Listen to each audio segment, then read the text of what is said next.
Solve करते हैं। आकृति 6.13 में हमारी आकृति है 6.13। इसमें बताया गया है कि रेखाएं AB और CD बिंदु O पे प्रतिच्छेद करती है। रेखा AB और CD इस बिंदु पे प्रतिच्छेद करके O पे। सबसे पहले आपको प्रतिच्छेद का मतलब पता होना चाहिए। जब कोई दो रेखा एक दूसरे को काटती है किसी बिंदु पे, वो होती है प्रतिच्छेदी रेखाएं। जब कोई दो रेखाएं एक दूसरे को काटती है तो वो होती है प्रतिच्छेदी रेखाएं। तो ये AB और CD एक प्रतिच्छेदी रेखाएं हैं जो कि बिंदु O पे प्रतिच्छेद करती है।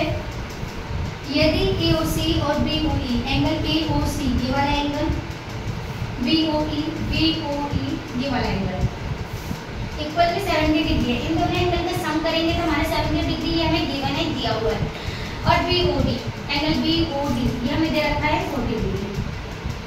आपको BOE और प्रतिवर्ती एंगल COE ज्ञात करना है।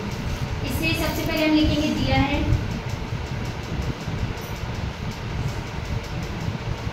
हमें क्या दिया इसमें AOC angle AOC plus angle BOE equal to 70 degree दिया है, और साथ में हमें एंगल BOD इक्वल में 40 डिग्री दिया है। ज्ञात करना है, हमें ज्ञात क्या करना है, हमें एंगल BOE ज्ञात करना है, BOE और प्रतिवर्ती एंगल COE ये दोनों हमें ज्ञात करना है। अब यहाँ से हम अपना हल करना शुरू करते हैं। ये सबसे पहला स्टेप है हमें कि हमें क्या दिया है ये लिखना है और हमें क्या ज्ञात करना है ये लिखना है। अब हम इसे ज्ञात करते हैं, किस तरीके से करेंगे। तो आप देखिए AOC हम इसे लिख सकते हैं angle AOC plus COE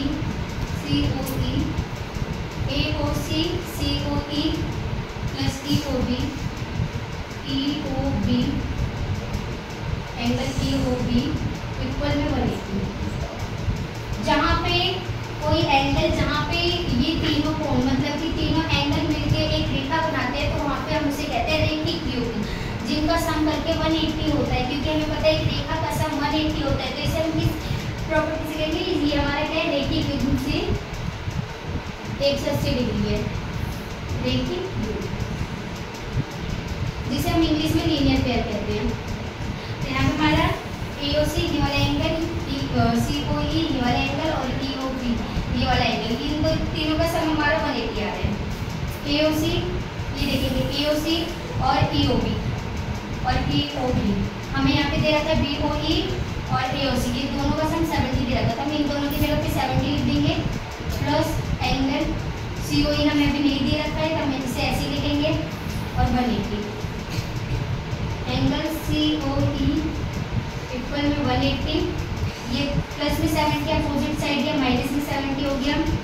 angle COE 180 में 70 का 110 डिग्री आ गया। इससे हमें पता चल गया कि हमारा जो एंगल COE है ये 110 है। अब हमें ये भी क्वेश्चन में दे रखा है कि हमें एंगल COE प्रतिवर्ती निकालना है, मतलब कि रिफ्लेक्स एंगल COE निकालना है हमें। तो ये हमें एंगल COE नहीं पूछा, हमें पूछा है, हमसे क्या पूछा है कि प्रतिवर्ती COE निकालना है। तो हम इसका प्रतिवर्ती कैसे निकालेंगे, हमें किसी भी एंगल का वैल्यू के साथ इसका प्रतिवर्ती निकालने को दिया जाए तो हम क्या करेंगे, इसे 360 से माइनस कर देंगे। तो यहाँ पे लिख देंगे प्रतिवर्ती एंगल COE। तो COE निकालने के लिए हम इसे 360 माइनस जो COE की वैल्यू दे रखी है तो 110, तो इसे जब माइनस करेंगे 360 250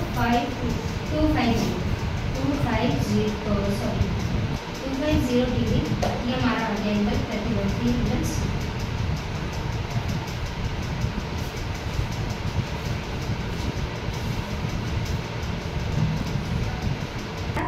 हमने देखा कि प्रतिवर्ती एंगल COE हमारा कितना आया था 250।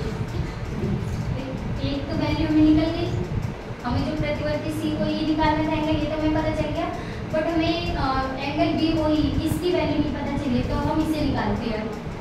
तो अब इसमें हम क्या कर सकते हैं, COE angle COE plus EOB angle EOB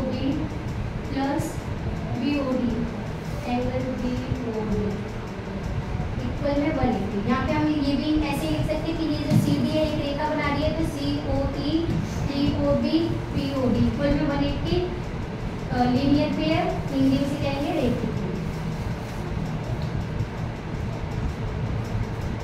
रैखिक बिंदु से। अब एंगल COE की वैल्यू हमारी 110 आई थी, तो हमने 110 लिखेंगे।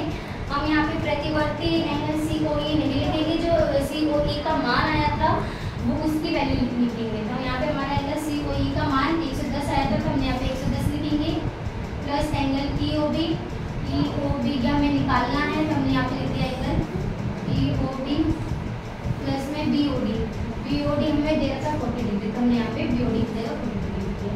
ऊपर में यहाँ पे हमारे 110 और 40 150 में EOB में 180, ये प्लस में है, अपोजिट साइड का माइनस में 150, इसे जब हमने माइनस किया तो आगे हमारा 30 डिग्री। तो इससे पता चलता है जो EOB हमारा एंगल कितना आ गया 30 डिग्री। तो यहीं पे हमारा दोनों चीज़ में निकालना था कि एंगल BOE, हम इसे या फिर BOE लिख सकते हैं, फिर EOB लिख सकते हैं।